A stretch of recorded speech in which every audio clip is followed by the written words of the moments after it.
Welcome everyone to this is the fifth presentation in the Loon lecture series of the Center for Chinese Studies for this fall. The complete series schedule is available here. Outside there's a online and there's a sheet of information there, so please take it. So I have two announcements to make. Our next presentation in the CCS Loon lecture series will take place next week, November 4th, and will be given by Professor Cheung, Associate Professor of Sociology at the University of North Carolina, Chapel Hill. He will be talking on a very interesting topic called cohort replacement and the waves of fertility decline in China. Yeah, wow, that's amazing. Now, and then another week later, on November 5th, Wednesday, of course, at 4 p.m., this is not a Loon lecture, it's at 4 p.m. The Asia Centers of the II and the Department of Asian Languages and Culture will present a special event, a book talk by Professor Donald Lopez, Arthur E. Ling, Distinguished University Professor of Buddhist and Tibetan Studies. He will be doing a book talk on his book, I suppose it's a new one, called Buddhism, a Journal Through History. So his talk will be taking place on the 10th floor in this same Weiser Hall. So our flyer is also outside there, so please take a copy and please come to the lecture on the book talk. And today's presentation will be given by Professor Joyce Cheung, musicology, who is an alum, musicology professor at the Graduate Institute of Ethnomusicology, National Taiwan Normal University. Joyce is a researcher on modern Chinese music history. So she touches on many topics of Chinese music modernity, ranging from interwar Shanghai, translate modernity, Qin listening, historiography, and negotiation, heritage negotiations. She has quite a number of publications. A recent one includes The Art Song of East Asia and Australia, 1900 to 1950. It's co-edited with Alison Tokita, published by Routledge, 2023. And she has a recent article coming out on a related topic. The title is Making Chinese Instrumental Relics in Pre-UNESCO Modernity, Datong Music Society's Heritage Project. Is in a Taiwan Music Journal of Music Research, 音乐研究. She has a couple of articles published in the West too.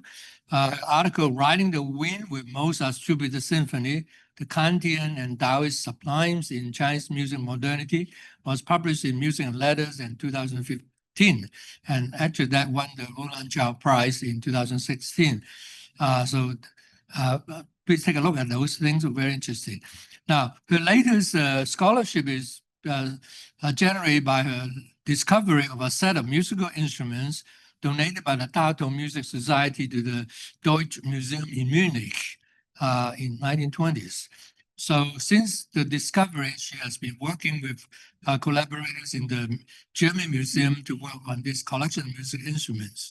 So actually she was there as a scholar in residence at the Deutsche Museum in the last 2 months, in May to July 2025. Now this collection is very important because it is practically the first collection of musical instruments that Chinese musicians in Shanghai reconstruct and grouped according to the modern new aesthetic linking the past and the present. And then the fact that this instrument was later donated from Shanghai, China to Germany is a very important artifact and collection of the music history, the globalized music history between China and Europe in the early 1920s, 30s. So it is a very exciting topic and very important discovery. Of course, this gives you a very important lesson on how to understand musical heritage, or how to rediscover and how to negotiate in a changed world. Our world now is very different from 1930s between China and the West. So without further ado, Joyce. Okay. I think I did that. Thank you, Joseph, Professor Joseph Lam, for the introduction, and thank you for the invitation. Last year, the U of M alumni had an Asia Union in Taipei. I was happy to see Ina after so many years and some of you. And last year, when the reunion was held in Taiwan, it was right after I got back from Germany the first time. Now, this year I was there for 2 months, and the next year I will go again, and this time the collaborative exhibit of this collection of musical instruments will be held. So I'm now in the middle of this project and have the chance to come here to share with you my preliminary thoughts and also my new theoretical thinkings, how to develop this model further. So I'm very delighted to be here again after so many years after graduation. So let me begin by playing you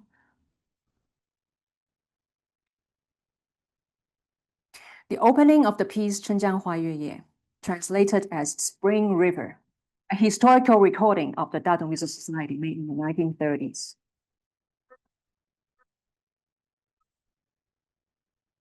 Spring River has been a beloved classical piece frequently performed by modern Chinese orchestras. It is based on the music of a solo pipa piece presented in the style that was pioneered by the Datong Music Society. In Datong's time, Spring River was already a favorite piece among both local performing groups and Western musicians visiting Shanghai. However, for Cheung Jingwen, Datong's founder, Spring River was not the type of music that best represented his vision. Rather, he saw greater value in grand music of the citizens, 国民大乐, which was arranged for the Datong Grand Orchestra founded in 1929. Grand music and the Grand Orchestra reflected Cheung's desire to revive a ceremonial practice established in the core tradition of Chinese history. However, grand music became forgotten shortly after Cheung passed in 1935. Since the 1980s, Datong has been known as a pioneer for adopting the Western symphony orchestra model and for reforming Chinese musical instruments. But that was only part of the picture. Founded in 1919, Datong set its goal for, quote, studying Chinese and Western music towards reaching the state of Datong, end quote. Datong had an ambitious program of not only promoting musical performance, but also doing research and making musical instruments. To reach the state of Datong, where Chinese and Western music can communicate freely and equally, Cheung Jingwen advocated, quote, studying the past and reconciling with the present, 着古正今, creating national music, 国乐, that was grand and worthy. Datong's practice of studying and claiming the past, however, had been obscure in Datong scholarship. The heyday of the Datong Music Society was in the 1920s till the mid-1930s when Cheung died. During the war with Japan, proactive members continued Datong in Chongqing, the wartime capital of the Republic. Other members continued their musical careers in Shanghai.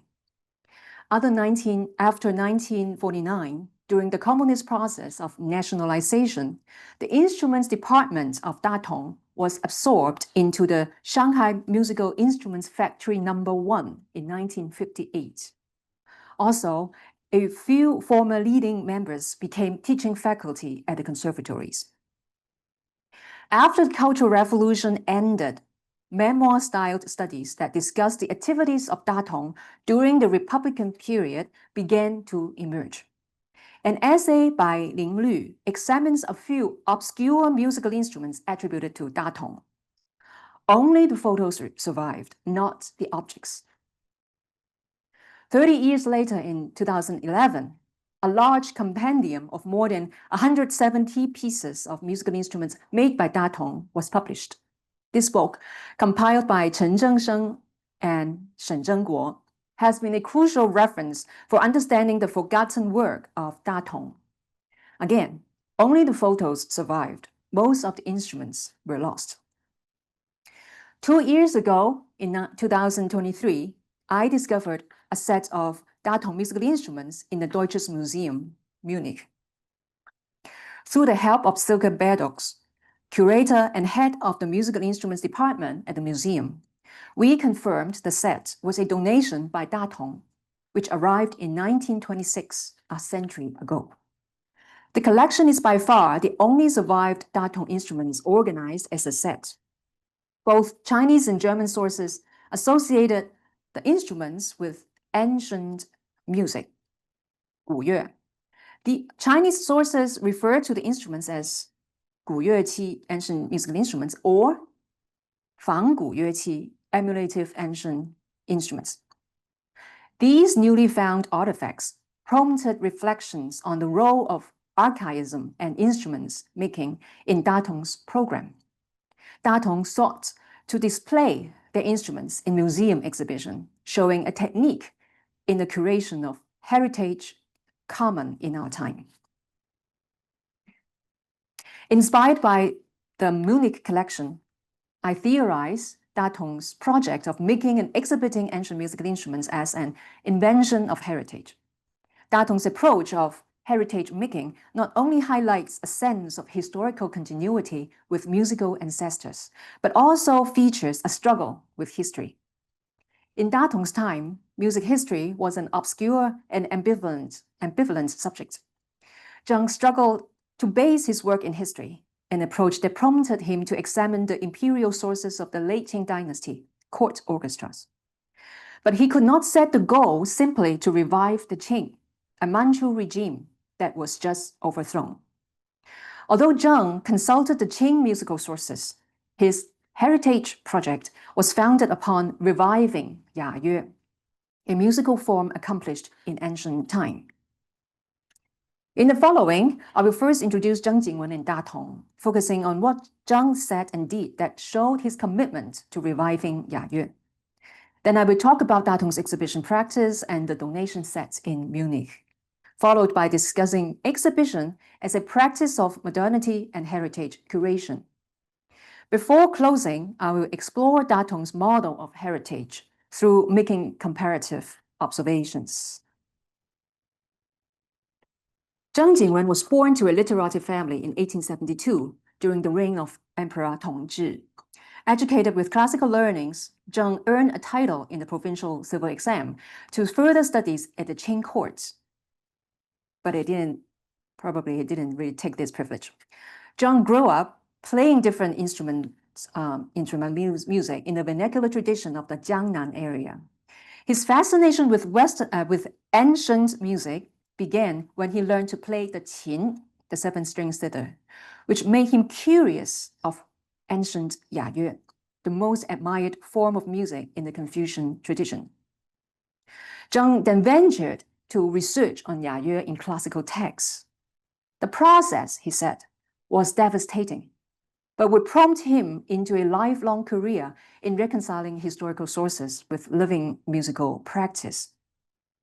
In 1918, he published newly compiled notations of Yayue Xinbian, which cited from a Ming Dynasty source to include 18 pieces of music setting the classical text of the Book of Poetry, Shi Jing, presenting them in the modern style cipher notation.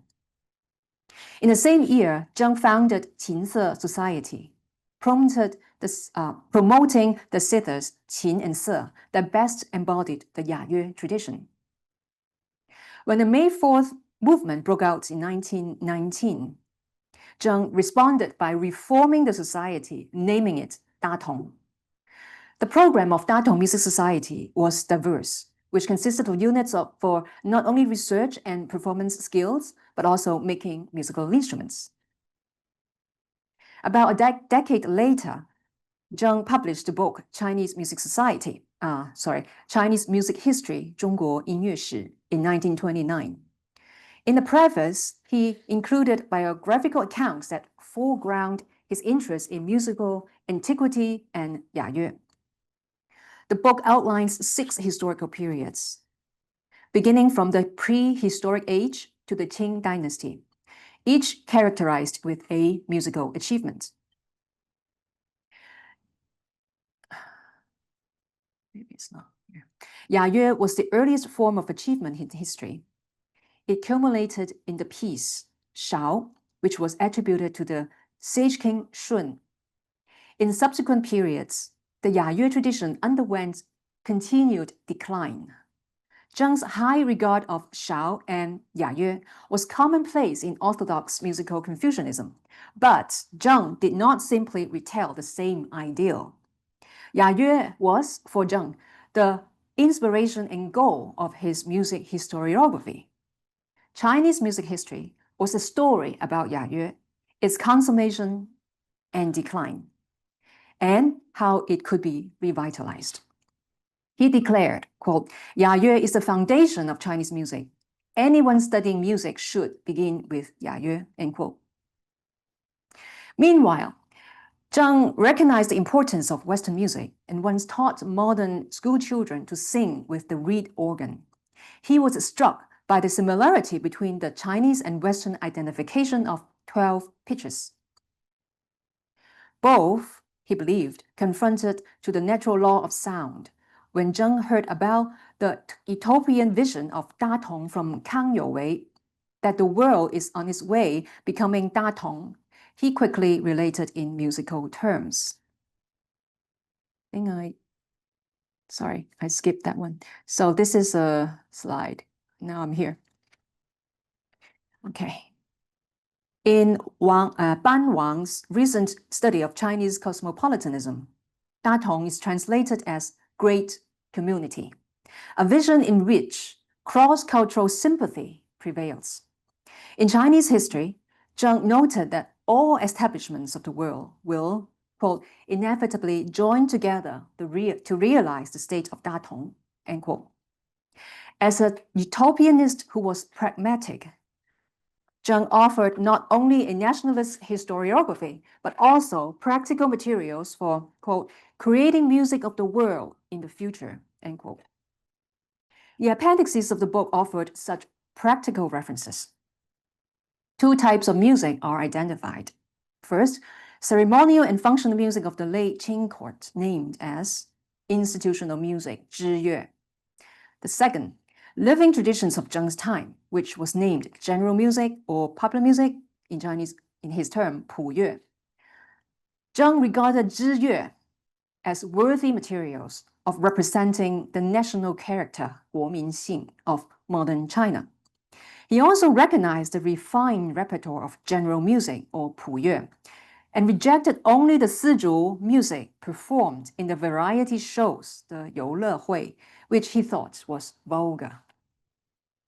Let's look at the details of institutional music. Cheung classified it into three types. First, 雅乐, and here I put it lowercase 雅 for this Y for 雅乐 here. The music of, quote, of sacrificial rituals worshipping the heaven, ancestors, and the sages. Second, 大乐, literally grand music, music for the state celebrations and assemblies. And third, 国乐, music of foreign relations, which was known as banquet music, 宴乐. 国乐 orchestras were huge. It consisted of not only the orchestra of the Manchus named 中和清乐, literally harmonious clear music, but also those of the Mongols, Koreans, Burmese, Uyghurs, Vietnamese, and others. These classifications are important to understand Datong's program development. The appendices of the book enlisted 48 types of musical genres and the title of more than 1,000 pieces. They included, with a list of 160-some musical instruments that were described as existing musical instruments, covering a good portion of the huge archaistic instrument sets that Datong finished making but put on exhibit display in 1931. Yes, that's a huge one. Okay, now move on to archaism and exhibition. Now, let me move to the 1931 exhibit, a monumental project that showed the importance of musical archaism and exhibition for Datong.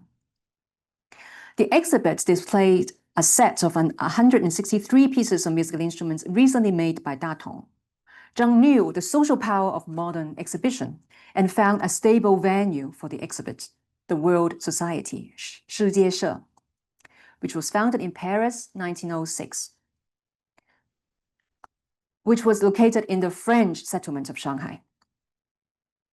Datong gained the support of Li Shizheng, a founder of the World Society, whose aspirations to anarchist universalism echoed tenets of Datong utopianism. Publicity about the exhibit in Shanghai referred to the Datong instruments as being ancient and sometimes emulative ancient. The two concepts of 古乐器 and 仿古乐器 were used interchangeably. As the late Datong scholar Chen Zhengsheng noted, the set actually included, this is a quote, no, ancient instruments, existing folk musical instruments, a few instruments of the minority peoples, and some creative instruments, end quote. If an exhibit catalog was ever made, it was lost. Fortunately, a few preserved sources help us understand the set. A magazine photo shows selected pieces of the instruments. For example, the large 72-stringed harp, or so-called the phoenix head harp, 风手箜篌, sometimes called 风手琵琶, and mi kuang, mi Cheung, the 3-stringed crocodile-shaped tube zither of Burmese origin. Another source was a newspaper announcement which told the set consisted of 35 kinds of plucked strings, 20 kinds of bowed strings, 43 kinds of winds, 60 kinds of percussion, and 5 kinds of instruments for setting the pitches. The announcement also described that the set was mostly modeled from the institutional music 知乐 tradition of the late Qing and encompassed 13 categories of instruments. 5 categories from the tradition and plus 8 categories from the traditional system plus 5 created by Cheung, so 13. Both concepts were presented in Cheung's Chinese music history. Regarding the historical sources guiding the production, Cheung did not make it clear. In his book, Chinese Music History, Cheung commended the sequel of the standard interpretation of music theory, 律理争议后编, and had consulted Qing court sources. Just a few months ago, Xing Yuan, a researcher of musical instruments from the Shanghai Conservatory of Music, also a collaborator of the Datong project in Munich, found that many rare instruments of the 1931 set are recorded in 虚文献通考 or 清朝虚文献通考, a supplement to the comprehensive examination of Qing dynasty documents, which was published in 1921. Okay. After the 1931 exhibit, Datong received increasing recognition both domestically and internationally. 2 years later, in 1933, Datong was invited to participate in the Chicago's World Fair in the United States. Due to the lack of funding support, Datong decided to participate by sending photos of their instruments, now being expanded to 180-some pieces, along with a performance video and related items. Unfortunately, these materials were lost. It is uncertain if any was ever exhibited in Chicago, but an important photo has been preserved from the efforts. This is a snapshot of the Datong Grand Orchestra from the recording session in Shanghai. At the end of the same year, on recommendation of the Ministry of Education, Cheung participated in the China branch of the International Committee on Intellectual Cooperation, in French abbreviated as CICI. CICI was the predecessor of UNESCO in the League of Nations. Leading members of China branch's founding committee, including Li Shizheng, was also the same crew leading the World Society, the venue of Datong's 1931 exhibit. An important affiliated organization was the Bibliothèque Sino Internationale, BSI, 中国国际图书馆, located in Geneva in 1932, and would soon have some of Datong's instruments on exhibit. According to Xavier Bouvier, a professor from the Geneva Conservatory of Music, BSI was founded by the same crew of the World Society, also the China branch of CICI. After the Swiss government recognized the founding of the People's Republic of China in 1949, BSI moved to Montevideo, Uruguay, in Latin America. A good portion of the collection was later acquired by the National Library in Taipei in the 1990s. Bouvier's BSI project inspired me to look further into the Datong collection in Europe, which luckily brought the discovery at the Deutsches Museum. In Datong's early years, concerts of ancient music was regularly held. The usual programs included classical songs of the Book of Poetry and instrumental music played by ancient-styled instruments such as the zither, the xun ocarina, the side-blown flute, bamboo flute chi, and sheng mouth organ. In June 1924, a concert enriched with a program of dance was attended by Max Lind, the General Secretary of the Association for the Far East, which was founded in Berlin in 1919. Lind was accompanied by Ruan Shangjie, president of the Tongji University, which was a German university founded in Shanghai in 1907. Lind showed appreciation to the performance and exchanged letters with Zheng Jingwen. Then, in early 1925, the Chinese newspaper Shenbao reported that President Ruan had received a request from a museum in Germany to collect a set of Datong musical instruments, and Zheng Jingwen had agreed to make a set for the museum. In the Chinese sources, the name of the museum was referred to as Mingliu Boguguan. Now we know that Mingliu was the translation for Munich, and Mingliu Museum actually referred to the Deutsches Museum. But for a long time, the identity of the museum was a mystery to Datong scholars. The gift sets of the Datong instruments that arrived at the museum in 1926 consisted of 11 pieces, and one is currently missing.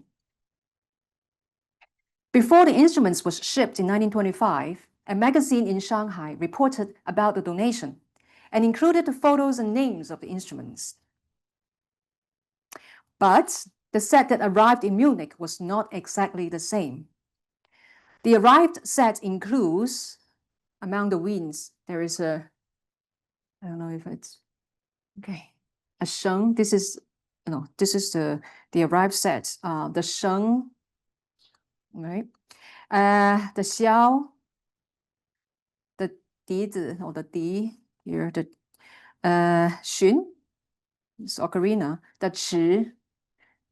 There is also a set of 12 pitch setting flutes. They call it gongxiao, which is a tuner, setting the pitches.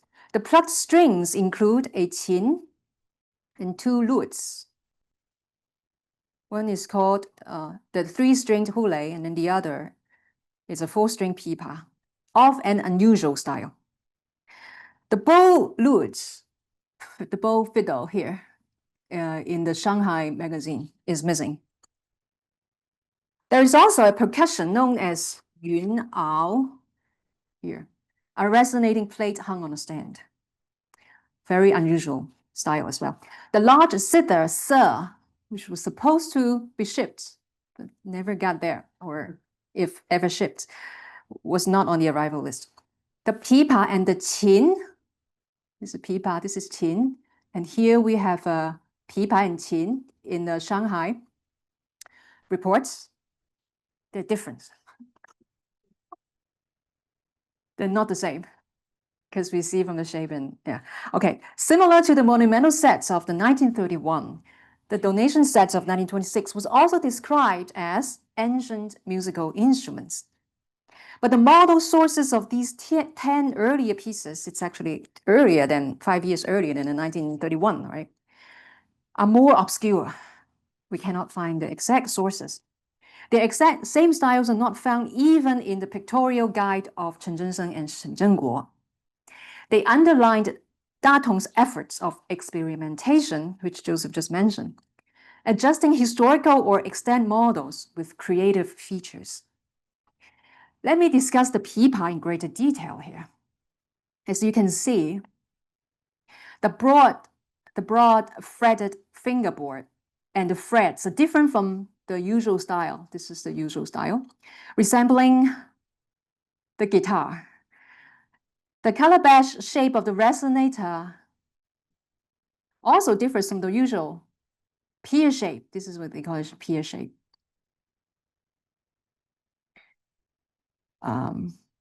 Again, resembling the guitar. So both the frets, the fingerboard, and the shape of the resonator resembles the guitar. The number of strings and the tuning pegs keep the usual pipa style. They're similar. How to name this pipa?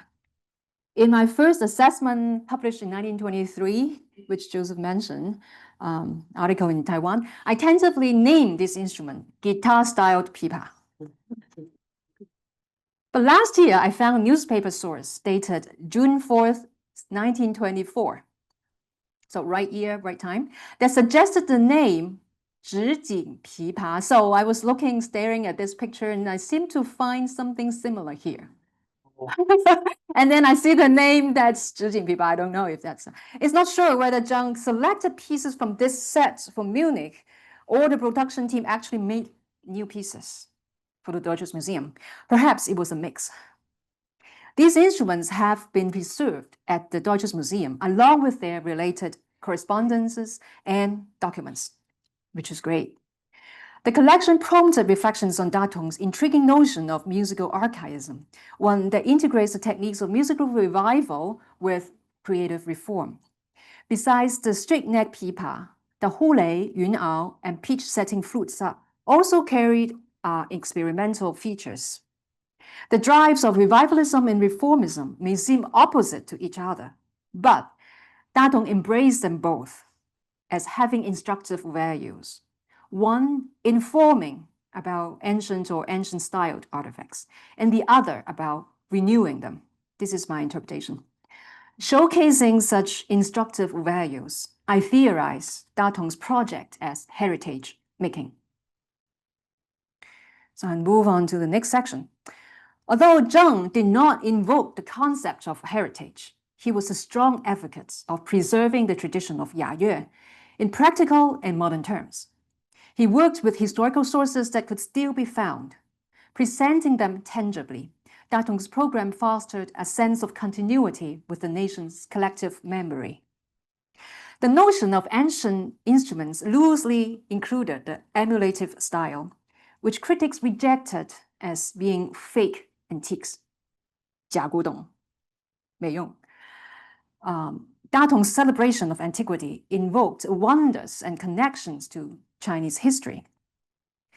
The emulative 仿 approach of Datong can be viewed as a technique that explored the meaning of the past for the present, which was an established practice in Chinese arts. I find Professor Martin Power's chapter in this volume, Reinventing the Past, helpful. The notion of antiquity, 古, positioned Datong's project as founded upon living historical identifications, which entailed both modeling guidance and creative craftsmanship.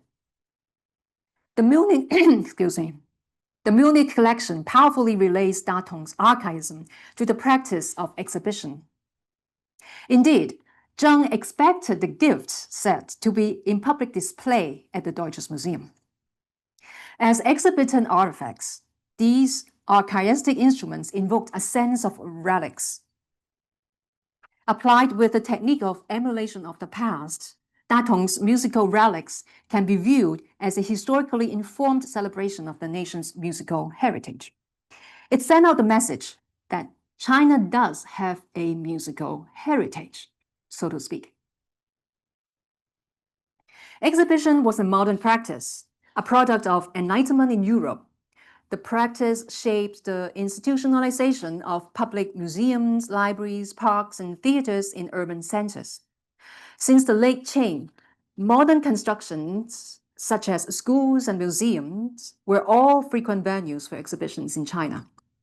Denise Ho has noted three core aspects of the practice in Chinese modernity: the use of art and artifacts, the development of a narrative, and the creation of a pedagogical space.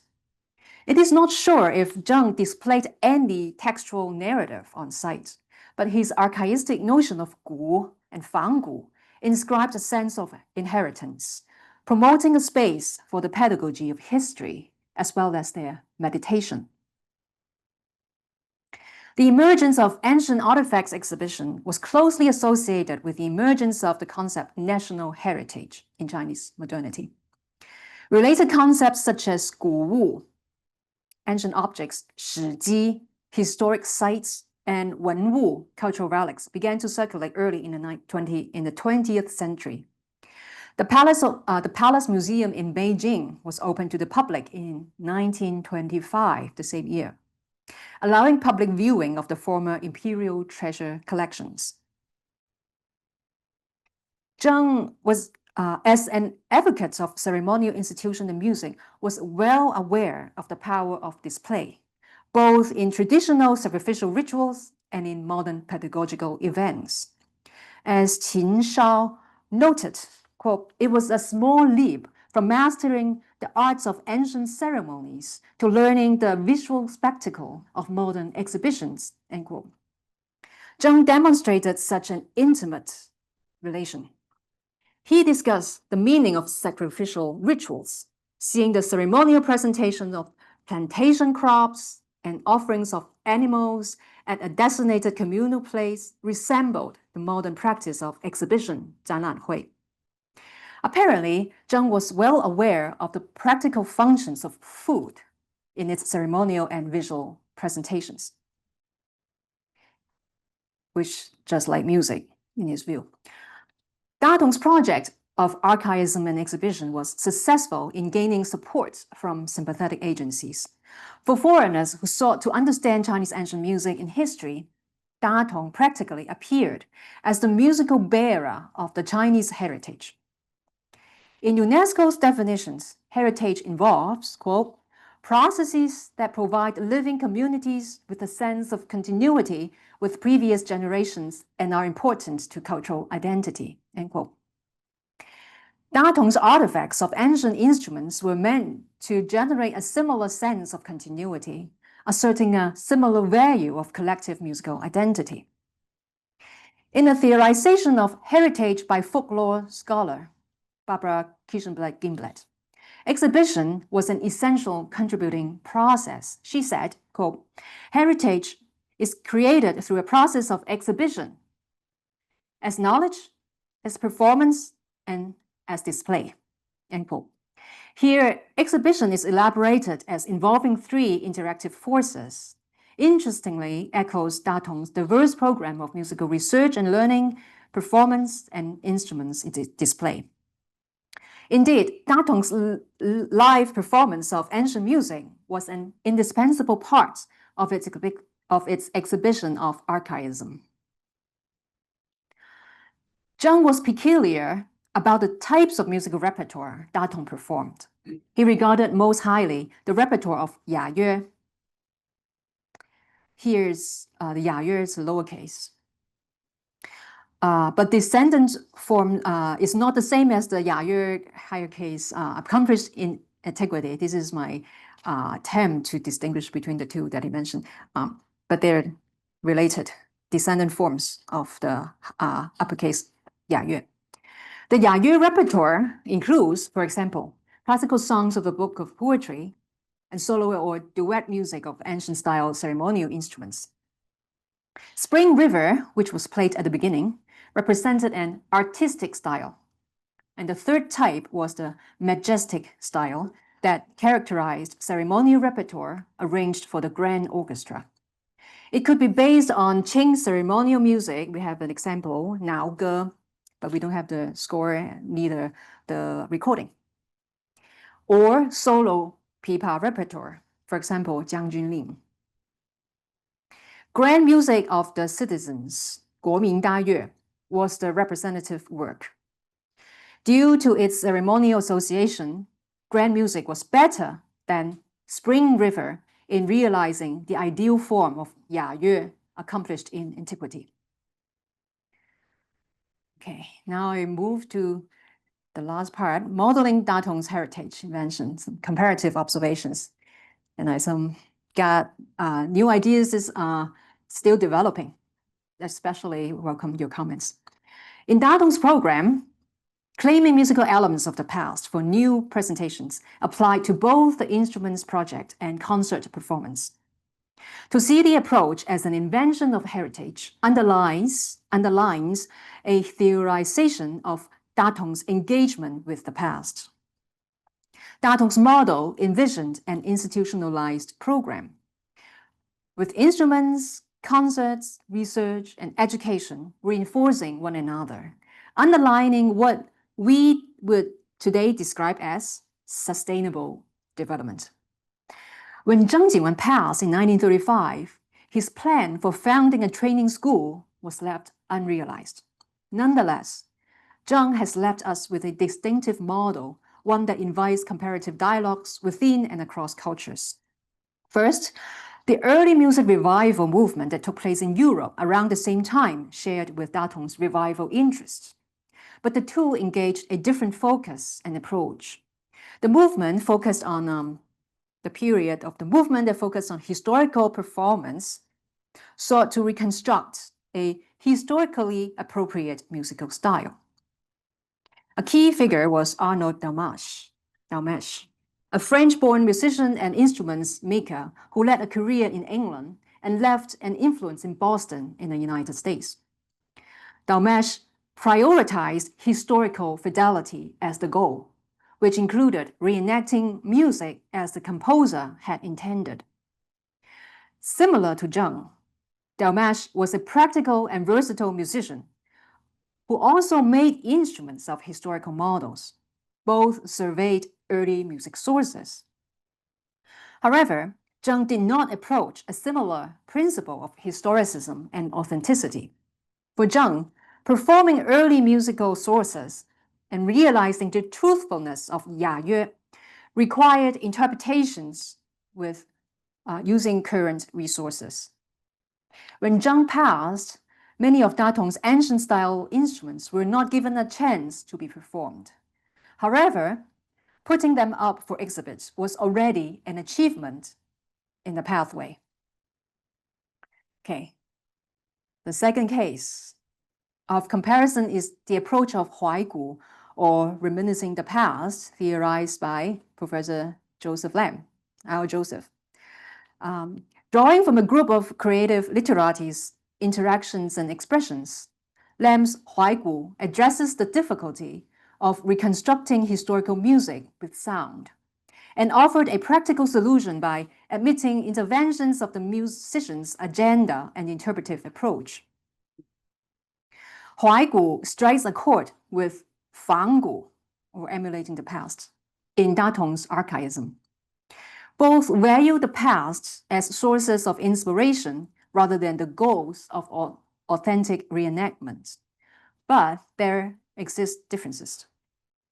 The approach of Huaigu focuses on what I term occasioned inspirations, being attentive to specific details of the person, the site, the object, or the mood that characterized a particular expressive encounter in the past. Zheng Jingwen's Fanggu, in contrast, could transcend those specific details. For example, music of the Qing court, ceremonial music, provided inspirations for Zheng's grand music and orchestra ideal, and he discussed it in his research somewhat. However, the specifics of the historical music, including the specific historical time, was not necessary details for Datong's expressions. The concept of Fanggu allowed Cheung to claim from specific sources of the past while generalizing their historicity. Therefore, rather than theorizing Datong's archaism as a model of reconstructing the past, it is more productive to theorize it as a model of heritage invention. Datong's model connected with the past through a generalized notion of antiquity, while celebrating the material and cultural power of the connection in public display. Now I'm closing. Let me comment on the implications and challenges of Datong's model.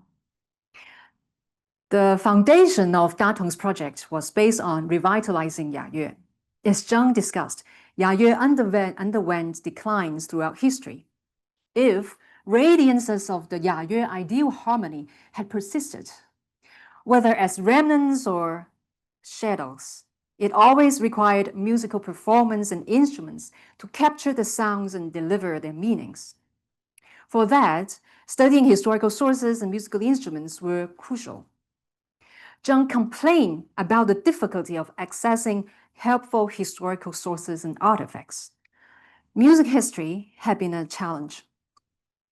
Datong's model of heritage shows how engaging history was a difficult but necessary problematic in Chinese modernity. Guided by archaism and experimentalism, Datong confronted the difficulty by displaying historically informed artifacts in music as living traditions. Spring River, the piece that you heard at the beginning, has become a classic of the Chinese musical heritage. Illuminated by Datong's heritage projects, we hear more layers of meaning in Spring River, meanings that reveal the forgotten visions and negotiation that had contributed to the rise of music in Chinese modernity. Thank you, and welcome your questions. This is the acknowledgements. Yeah, so I welcome questions, comments, and David, and then here, okay. I'm curious about experimentation. And so if they were experimenting with the instruments, what were their goals and what were the models as they were experimenting? Did they want to, we get a lot in the 20th century increasing the volume of Chinese influence recipes, for instance. The chin, for instance, doesn't work well in a large setting. So they're trying to improve that. If you mic a chin, you hear the sounds of the fingers on the strings more than the strings themselves sometimes. But anyway, the experimentation, what do we know about what they were trying to achieve in those experiments, what their models were? So it has been known that Datong pioneered in reforming the musical instruments after the Western model. So greater volume, size, and towards the equal temperament in the tuning. But the set in Munich showed something else. Well, maybe it's a mixture of both. So yes, more progressive in the sense towards the Western model, but we have cases here that is so intriguing. For example, this Yun'ao. This is a percussive instrument, and the percussive instrument that we know is usually a solid plate, but it is not solid. And because of the mallet, the striker is lost, we don't have the original one to strike on it. And it's actually broken, so we don't, we are not allowed to test it. But this is a very intriguing. One single sound, it seems to be just one piece. Yeah. It's very ornate. Yeah, it's very ornate. And supposedly, but we don't know, we don't have this model ever. This is one of the most intriguing one. And then the pipa, or the guitar style pipa, there is a hole on the back. And we don't know where it's from.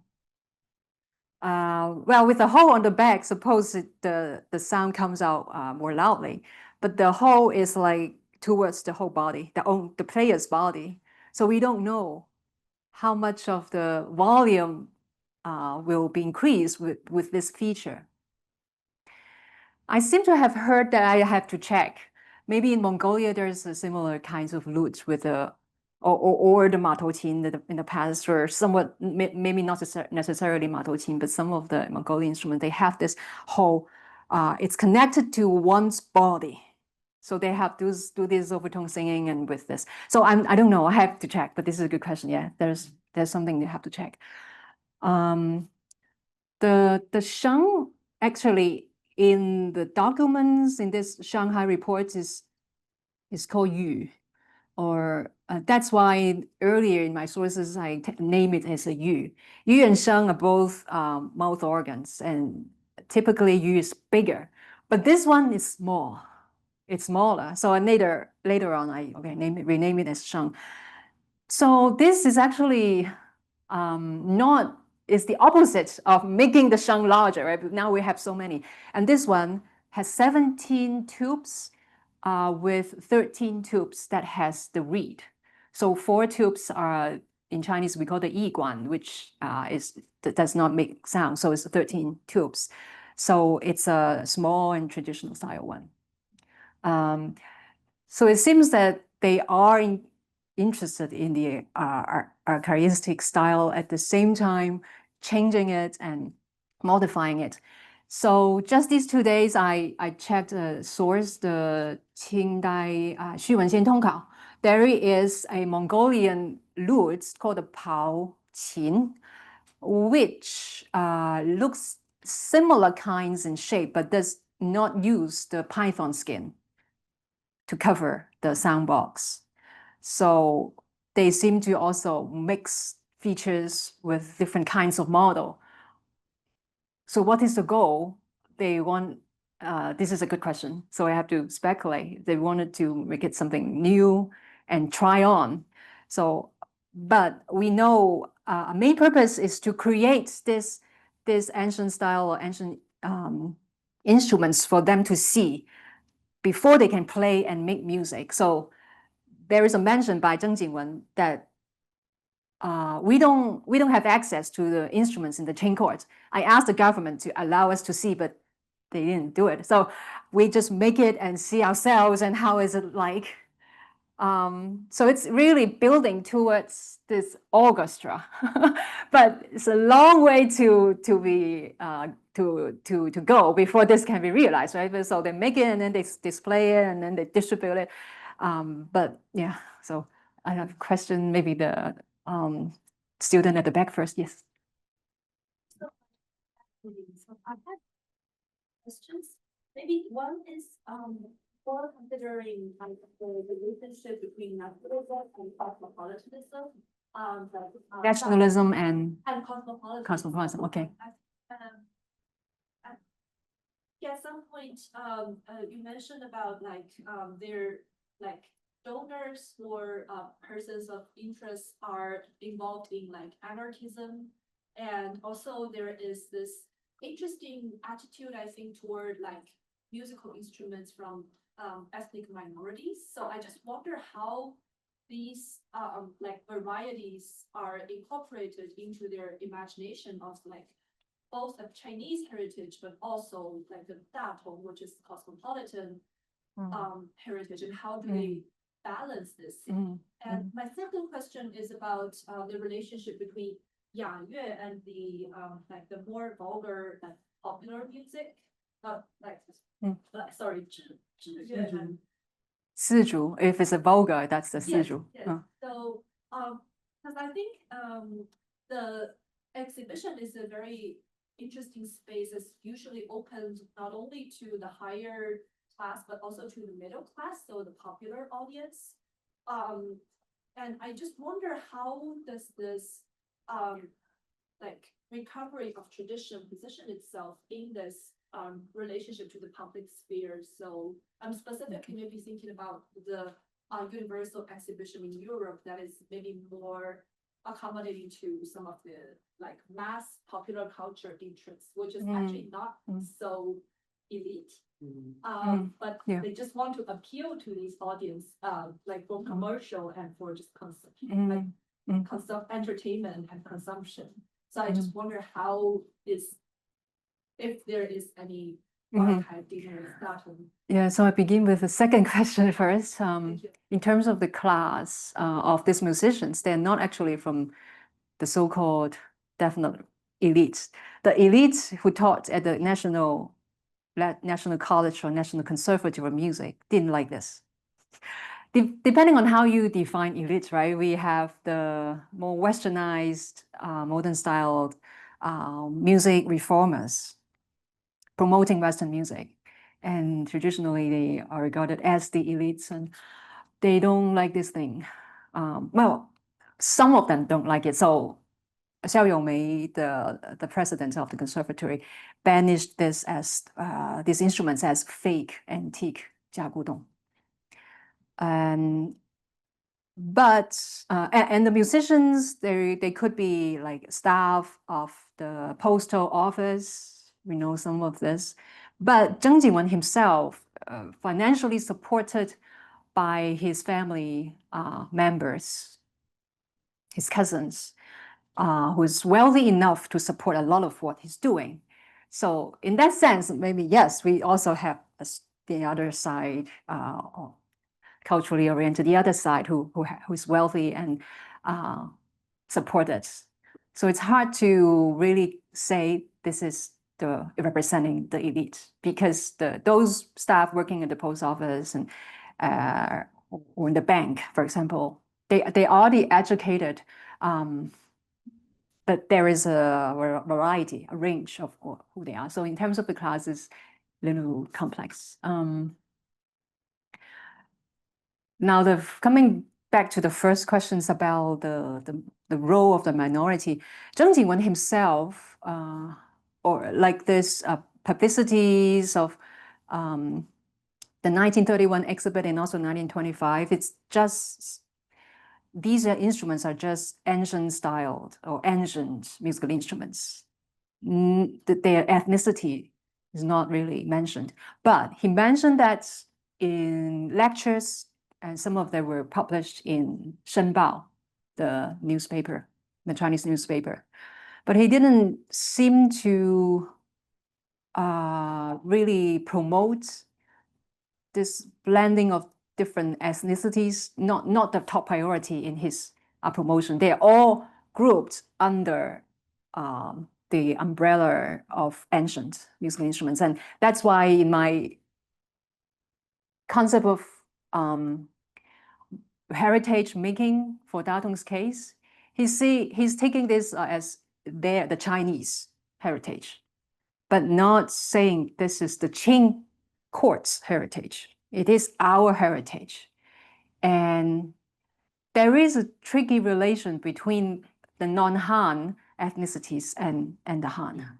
And this can be really looked into further, how to make sense of this. For me, there is certain ambiguity inside. And I try to put myself into his position. The Qing dynasty was just overthrown.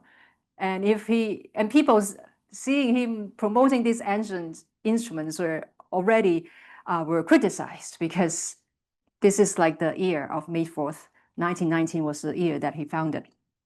So people were throwing things away, throwing old things away, and he's actually seeing things. The old things and the new things are actually can work with one another, each other, to create something new that represents modern China. So we don't need to throw things away. But he cannot go too far. He cannot just say, okay, let's revive the thing. No, that's out of the trend. So, but at the same time, why he would use this? I guess this is an interesting question. Now that we know the 1931 exhibition or the collection was based on the Qing Chao Xu Wenxian Tongkao. Perhaps that's handy. This is one of the threads that I will need to look further, because this book is supposed to consist of materials that came before it, the 虚文献通考. That's why some people were skeptical about this. But it seems that some of these instruments, drawings, we couldn't find it. So far, we couldn't find it in the earlier source of the Qing courts. So I don't know what's going on. Why in this book? And it seems that he may just have access to it because it's published in 1921, and it has so many strange or curiously looking instruments and that represent the big orchestras in the past. And he liked the grandeur. For me, I see that he liked the grandeur representing China. Yeah. So I think time's up, but there are two more questions, but I can take it if you. Yes, maybe you can. Would you mind switching to the slide of the Shanghai recording studio photo? Yes, let's see. Thank you. I No, was this one. curious Okay. about, Yeah, this one. from when I look at the pipa in this image, it's held to such a vertical degree that you know, over centuries from Yeah, this one. onwards, where it just steadily works its way up, and then gets inspired by Western performance practice, I guess.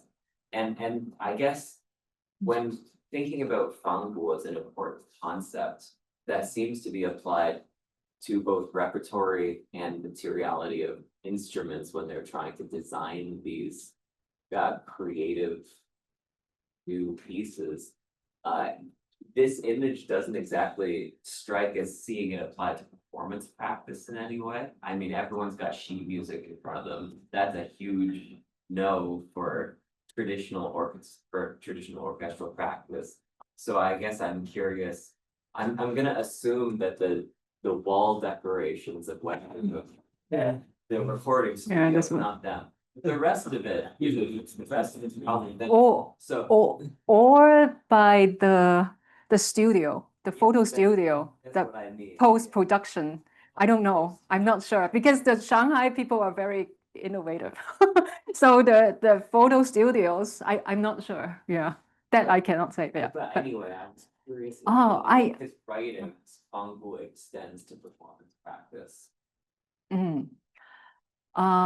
Yes, well, in my reading, yes, the heritage projects, the model of heritage applies to both instruments and the repertoire. So The way that the repertoire is played. now, yeah, your question seems to be about the position, the way that it's really performed with the pipa. I think this is a typical way. We have a pipa player here. It's a typical way of playing this kind of pipa since at least the Ming That Dynasty. would be a good sign that you're into arcade, if you're gonna hold it loudly. Yeah. Right, but he didn't really pick that because the lateral had been transmitted in Nanguan, Nanyin, in Fujian, in Yeah. Taiwan. Right, and they're not, I haven't checked it yet, but they may not appear in the Qing court sources. If there are these pipa, the horizontally played pipa, in those sources, they're not regarded as representing the mainstream or the core orchestra practice of the Qing court. So they're regional and not even in the Shanghai area. So people in Shanghai, they don't play this horizontal pipa. It's in the Fujian and the Taiwan, the traditional one. So you're right, he didn't go too far back to the town. And so that's why the model that I see he's based on is more the Qing, but not too far back. So why making it so old? Right? So that's the question. Yeah, thank you. Thank you for pointing this out. Yeah, that's a good comparison. Yeah. Yes, please. Yes. Yeah, my question is how can your current research benefit the ensemble of traditional instruments across the street, like both in mainland and Taiwan? Because I'm very interested, because as a Cheung player, I'm very interested in the ensembles that you have in China. But But even if there's a huge, like very formal one, like national ones, they still use like the cellos to like and to enhance the low frequency beats. So those things are still utilizing some like westernized like ensemble like setups. So my question is, can this Datong music provide any like innovation or any ideas into how can we reform the traditional music ensembles? Because there should clearly be some ensemble patterns there. Can you find anything in your current research that can benefit the setup of that? Benefit The setup of current practice, current traditional current traditional. ensembles. So this has been regarded as the pioneer of the modern Chinese orchestra that we know. In terms of the small styled ensemble, from the recordings, we may have some references about it, but it seems that it's not being discussed much. Well, for my experience, because I worked with students in Taiwan who have been growing up playing Chinese musical instruments in the orchestra, they didn't know much about Datong. Of course, there are publications in Taiwan that mention that early musicians of this modern Chinese orchestra in Taiwan was actually from Shanghai. There are this history, but usually students active in the orchestra, they didn't really look at this history, and if they looked, then that's in the past, right? There are students and teachers and then coming out from that period. So, and that in Taiwan, they have their own development, and they don't want to keep the association so closely with China because they have their own development in Taiwan already.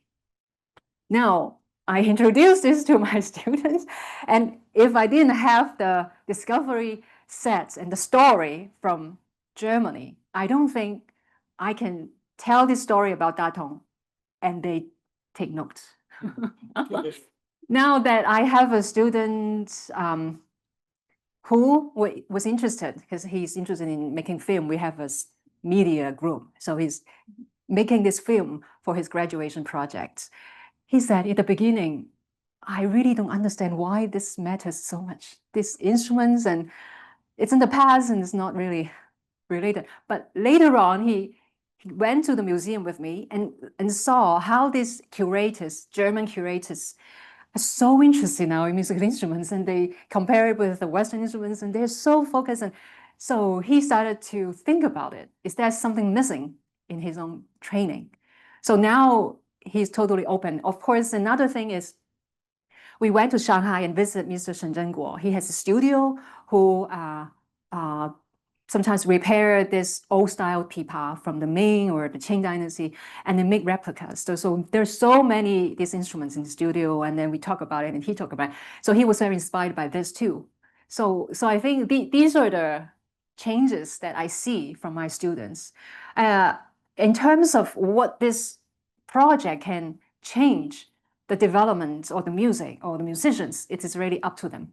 For me, I mentioned so many times, I realized, yeah. So what does that mean? It didn't mean much, right? This is a history and then the mystery, and this is something in the past. But now he's based on his whole project with this ideal, and does it really offer something, anything for us today? And this is really up to the musicians and to decide what to do with this. I don't have an answer, but I try to show something that's not being said usually and has been forgotten. Yeah.